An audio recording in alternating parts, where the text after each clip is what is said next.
Hi, community. Today we're going to talk about how to set up your finances when you're about to get married. And in this scenario, we're going to start with the assumption that you have separate finances at this point and what to do on how to combine it, when to combine it, what that looks like, and set you up for success when you go into the marriage season and then beyond. So again, we're pretending that you have separate bank accounts, separate financial situations at this point. So when you're planning for the wedding, and I'm going to do an entire video on wedding planning, wedding budgeting. I think that's going to be really important. But for now, for this particular video, I want to walk you through the steps on how to do the wedding prep financially first, and then we'll get to all the other stuff in another video. But what we did was, in order to practice the combining of the finances, you don't want to just put everything into a big pot and then pull from that.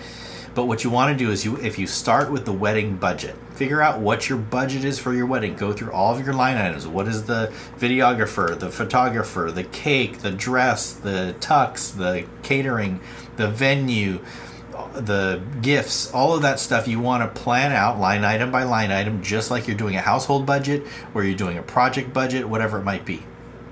Set that budget out first. Figure out what your overall budget's going to be. Let's say it's going to be, pick a random number, $15,000. If it's going to be $15,000, here's what you should probably do depending on your situation. And if you have specific things that might throw this off, then contact me and I can walk you through what to do in your particular situation. But if you set up a joint checking account or a joint savings account, doesn't matter, but preferably checking, because you're going to be using a debit card or writing checks or whatever you might do out of this account, that's where you're going to put your wedding fund. Your wedding fund. And what we particularly did was, I contributed X amount of dollars. My wife, or my fiance at that point, contributed X amount of dollars, which gave us that wedding budget. Ours was on a low cost budget because we had friends and family that did a lot of the work for us. So we had somebody who did the flowers for us. We had somebody who did the catering for us, so we only paid for food. We had somebody special order some cheap dress and suit for us, so we didn't have a lot of the really expensive items in a wedding. We had our friend do the video for us, another friend do some photography for us. So we had some creative ways that we made our wedding budget a lot less, but we did it for about $7,000. Anyway, that doesn't matter. I just say that because everybody's situation is different depending on what you want to do. So I contributed, and I don't even remember the number, but let's say I contributed $3,500. My fiance contributed $3,500 to get us to that $7,000 mark in our joint account. Both names are on that. We both have access to that. That is our wedding fund. That's our wedding budget. When we spent money out of that, when we took care of the flowers, or when we took care of some food, or when we bought our clothes, when we put the deposit down for the venue, whatever it might be, that came out of that particular fund. You don't take your personal money and do that, otherwise there's all this back and forth trickery happening. Make sure you have that budget set in place. Make sure you have that joint account.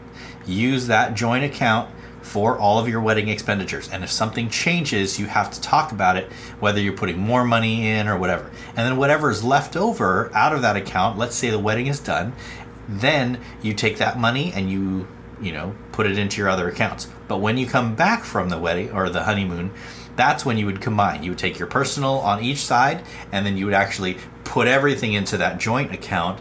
That's going to be your household spending account. Now you close your individual accounts and you work on that together. This does a couple things. One, it forces you to talk about money. Really, really important.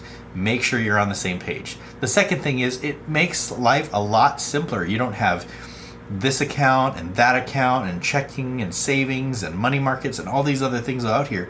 It's out of the one family account. Now you're going to have, I mentioned this in another video, so go check that out. You're going to have the 3 different accounts that you're working for. One is your operational account, that's your checking. One is going to be your savings account, that's your emergency fund. And then the third is going to be your money market, that's going to be your anticipation funds. So go check out that video to look through what those 3 things are. But operate as a household once you're married. Until you're married, have that separate joint account.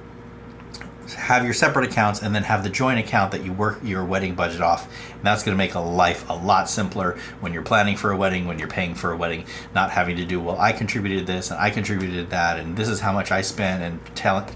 You don't need to do all that. Keep it simple. Make sure that you focus on that wedding. Make sure you focus on communicating about what you're spending, what's going in there, and it's going to be a lot simpler for you. Good luck.